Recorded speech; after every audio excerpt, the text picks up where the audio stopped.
Bonjour à tous les chômeurs, bonsoir à tous les travailleurs, je reviens d'une giga pause que j'ai effectuée car j'étais frappé par le syndrome de la page blanche. Je sais que c'est pas bien, faut pas que je pleure comme ça, parce que je sais que ça va faire le tour, etc. Mais je peux pas m'empêcher, enfin bref. Je parlais déjà de ce problème dans ma dernière vidéo d'il y a 3 mois, et là c'est bon, après avoir végété pendant tout ce temps, je suis de retour parmi les vivants. Les salles rouvrent aussi et c'est l'occasion de rejoindre la Yes Life et de virer tous les kilos que j'ai pris à cause de Wuhan et les grillades. Monsieur Pomme de Terre, Big Patata. Je ne regrette rien mais j'ai la flemme de devenir la boule le gong, alors je vous ferai peut-être un avant-après en vidéo dans quelques mois et j'en profiterai aussi pour parler de 2-3 trucs. Je verrai comment j'organise ça. Bon, pour mon retour, j'avais envie de vomir un peu tout le sel que j'ai eu en perfusion pendant des mois d'absence, car même si je sortais pas de vidéo, je restais au courant de l'actualité, et je n'avais aucun moyen de virer toute la frustration et tout le sel que j'emmagasinais. Hey! No! Stop! Just calm down! Donc ça va être la parfaite occasion. En plus, même pendant ma sieste, je me suis fait pisser dessus, ainsi que toute l'équipe, par les médias. Alors, il se passe beaucoup de trucs, mais on va parler d'abord de la gifle qu'a pris Macron.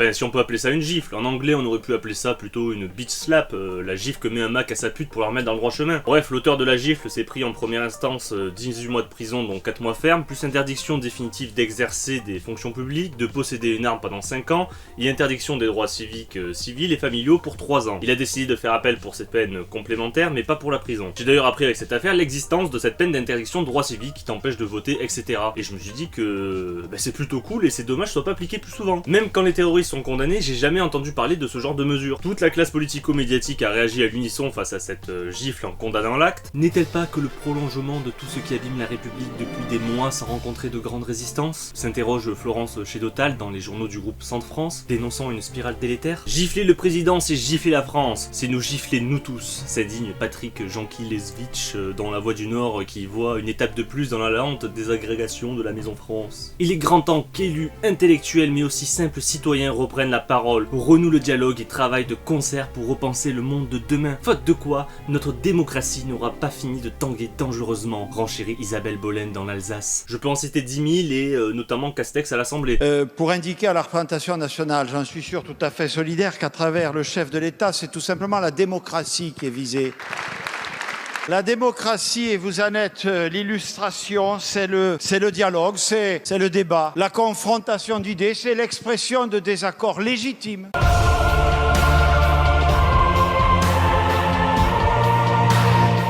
Mais ça ne peut en aucun cas être la violence, l'agression verbale et encore moins l'agression physique. J'en appelle à un sursaut républicain. Alors oui, en soi, je suis d'accord, le problème c'est qu'à l'étranger, on passe pour des cons quand notre président se fait gifler. Enfin, du moins, ça dépend pour qui, car quand j'ai lu des commentaires sur les réseaux sociaux d'étrangers, j'ai plus vu des encouragements ou des gens qui se réjouissaient qu'un président se fasse gifler, en disant que les Français savent comment manifester et faire des révolutions, etc. C'était assez fantasmé, mais en gros, le bilan était assez mitigé. On voit que le citoyen de base à travers le monde a plus tendance à se réjouir de voir un politicien se faire gifler, enfariner, jeter des babouches dans la gueule comme George Bush qu'autre chose.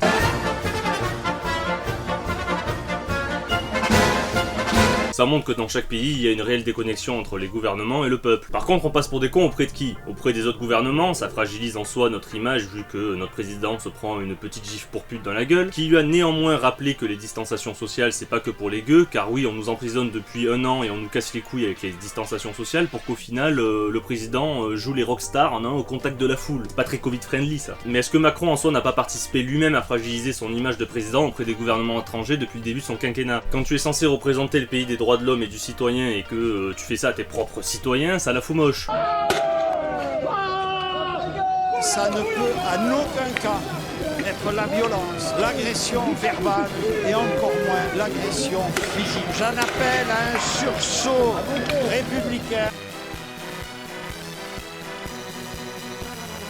Ça aurait pu être un motif entre guillemets valable pour envahir n'importe quel pays africain pour apporter la démocratie ou pour mettre des sanctions économiques sur la Russie. Mais bon, vu que ça s'est passé chez nous, y aura rien. Et quand tu traites le palais de l'Elysée comme ta putain de maison de vacances en le redécorant avec de la merde, car même si ça reste l'endroit où réside le président de la République, c'est quand même un lieu où les Français devraient avoir un droit de regard dessus vu qu'on le finance. Et ce sent tellement chez lui qu'il fait venir des personnages haut en couleur, si je peux me permettre de dire, pour le 14 juillet. Ou des stars comme Justin Bieber. Est-ce que tu dégrades pas ton image à l'étranger quand tu fais ça? Je rappelle que tu dois aller serrer la main après aux autres dirigeants comme Donald Trump ou Poutine, et je me demande quelles images ils ont de la France après avoir vu les images du 14 juillet. Et même les gens à travers le monde, vous avez été un peu sur les réseaux sociaux quand la vidéo a tourné? Et là, cerise sur le gâteau, tu fais venir des youtubeurs influenceurs pour ados attardés comme McFly et Carlito à l'Élysée, histoire de préparer tes futures élections. Ados attardés à qui il a filé aussi un chèque de 300 € histoire qu'ils puissent acheter l'intégrale de One Piece ou de Berserk s'ils ont du goût. Mais bon, apparemment ça dégrade pas ton image de président d'avoir des trentenaires qui sont en sueur s'ils n'ont pas leur bite en vidéo au moins une fois par mois, et qui font des galipettes ou des grimaces comme s'ils animaient un centre aéré à l'Élysée. Damien Tarel, l'auteur de la GIF, s'est expliqué sur son acte qu'il a décrit comme plutôt violent et non maîtrisé, qui n'était pas réfléchi. Je cite: « Je pense qu'Emmanuel Macron représente la déchéance de notre pays. Quand il s'est dirigé vers moi, ça m'a surpris. Quand j'ai vu son regard sympathique et menteur et qui voulait faire de moi un électeur, ça a provoqué du dégoût. Perso, je ne cautionne pas la GIF et je trouve ça normal de prendre une peine de prison quand tu agresses physiquement un représentant de l'État, qu'importe le pays. S'il n'y avait pas de peine, les dirigeants passeraient leur temps à se faire rouer de coups au sol juste pour le fun. Mais bon, vu le niveau de corruption des élites, on peut dire que ça pourrait être mérité dans certains cas, voire dans la plupart. On peut comprendre parfaitement son geste et j'imagine qu'il n'est absolument pas le seul à avoir rêvé de le faire, surtout en France. La peine de prison est méritée, après l'interdiction de bosser dans la fonction publique alors que depuis des décennies certains au pouvoir font des détournements de fonds publics et peuvent continuer à bosser dedans, si vous voulez, le deux poids de mesure est assez évident encore une fois. On a quand même le gouvernement qui a payé plus de 3 millions d'euros, notre argent, pour surveiller sa réputation en ligne, alors que pourtant c'est super simple, si tu fais pas des trucs d'énormes enculés, les gens vont pas te vomir dessus sur les réseaux sociaux. Tiens, je vais mettre des coups de flashball sur les manifestants et les tabasser, et par manque de chance, maintenant certains ont des séquelles à vie et un œil crevé. Je vais voir ce que les gens disent sur internet. Oh bah tiens, je comprends pas, les gens sont pas contents. Tiens, je vais dire aux gens que le masque ça sert à rien au début du coronavirus car on en a pas en stock. On ne doit pas acheter de masques et d'ailleurs on ne peut pas en acheter puisque nous avons donné des instructions aux officines de pharmacie pour qu'elles ne distribuent des masques que sur prescription médicale. L'usage du masque en population générale n'est pas recommandé et n'est pas utile. Lorsqu'on n'est pas infecté par le virus, lorsqu'un médecin ne vous recommande pas de porter un masque, il ne faut pas en porter. Je pense qu'il y a un consensus très clair aujourd'hui pour dire il faut surtout pas avoir de masque pour le grand public, ça n'a pas d'intérêt et c'est même presque faussement protecteur puisqu'on porte un masque et on se contamine les mains et puis on n'a pas le masque 24 heures sur 24. Non, les Français ne pourront pas acheter de masques dans les pharmacies parce que ce n'est pas nécessaire quand on n'est pas malade. Il n'y a pas de sens à porter ce masque lors des déplacements autorisés. La meilleure des protections, ce sont les gestes barrières. J'insiste. L'usage du masque en population générale n'est pas recommandé et n'est pas utile. Puis au final je vais créer une amende de 135 € sur le porte-pas, et au final je vais continuer à obliger les gens à le porter malgré que plusieurs études scientifiques disent que ça ne sert à rien en extérieur, juste pour casser les couilles. Oh bah tiens, je comprends pas, les gens sont pas contents. Tiens, je vais organiser un rassemblement et faire chanter Marlène Schiappa. Macron, président des jeunes! Macron, président des jeunes! Est-ce qu'il y a des jeunes avec Macron ici?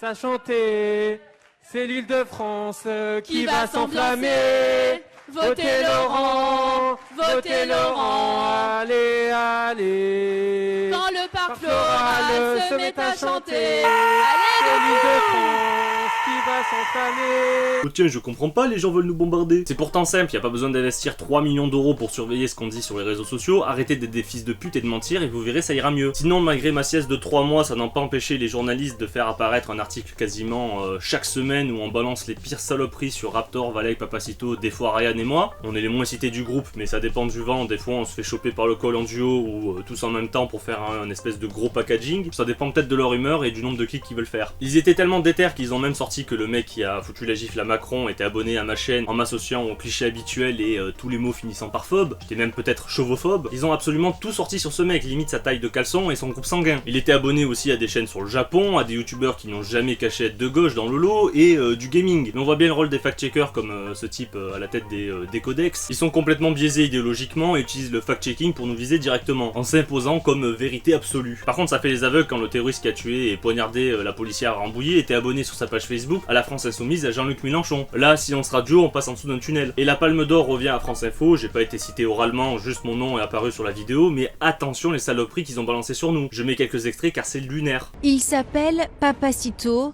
Code Reino, Raptor, Lapin Taquin ou encore Valek. Ils promeuvent la xénophobie et flirtent avec les appels à la violence. Leur credo, la haine des féministes, des homosexuels, des gauchistes et un racisme obsessionnel, un discours identitaire centré sur le masculinisme, la guerre raciale et le grand remplacement. Ces influenceurs dépassent désormais le web puisqu'on les retrouve dans des médias mainstream comme Sud Radio ou Valeurs Actuelles, de quoi susciter des vocations pour une génération qui cherche à populariser les discours d'extrême droite.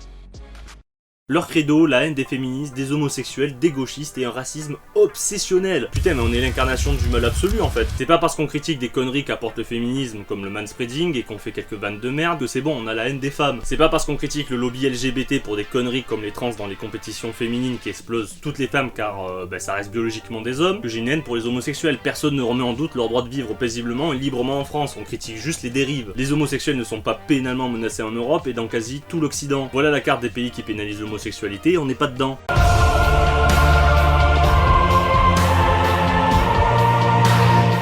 Pareil pour l'antiracisme, c'est pas parce qu'on critique des conneries comme les manifestations contre le racisme où les blancs sont exclus et où dans d'autres on peut voir ce genre de choses qu'on a un racisme obsessionnel. Les blancs derrière, les blancs derrière, les mecs derrière. Ce sont des fous furieux chez France Info et de toute façon on ne laissera pas passer ça. C'est plus possible, on se fait atomiser quasiment quotidiennement dans des articles de merde. Et ce qui est incroyable dans la vidéo de France Info, c'est que les seuls extraits qu'ils ont utilisés de ma chaîne pour illustrer toutes les saloperies qu'ils ont pu dire viennent de ma putain de vidéo sur GameStop où je ne parle absolument pas de politique ni rien de tout ce qu'ils ont pu énoncer. Ils m'ont juste posé là pour me chier dessus. Putain, je vous jure qu'à chaque virement que j'effectue aux impôts, je sais qu'il y a une petite partie qui part pour financer ces journalistes de merde d'une chaîne publique pour qu'ils me pissent dessus juste après. Et ça me brise les couilles. J'ai juste envie de rejoindre la team Jacques Attali, se sentir citoyen du monde et embrasser le globalisme, et comme ça en fait mon compte en banque va vivre le rêve globaliste et va voyager de paradis fiscal en paradis fiscal. Comme ça j'arrêterai de financer cette folie. Bref, en tout cas j'espère que la vidéo vous aura plu, n'hésitez pas à mettre un pouce bleu, à la partager et à vous abonner. Elle était assez salée et plutôt simple parce que je voulais pas m'embarquer dans un gros délire, sinon j'aurais mis encore plus de temps à revenir. Et comme annoncé, j'ai fini ma sieste et maintenant j'ai énormément d'idées de vidéos, donc c'est le moment de se remettre au boulot. Donc du coup on se retrouve très bientôt pour une nouvelle vidéo. Bonne journée à tous les chômeurs, bonne soirée à tous les travailleurs, salut mes potes.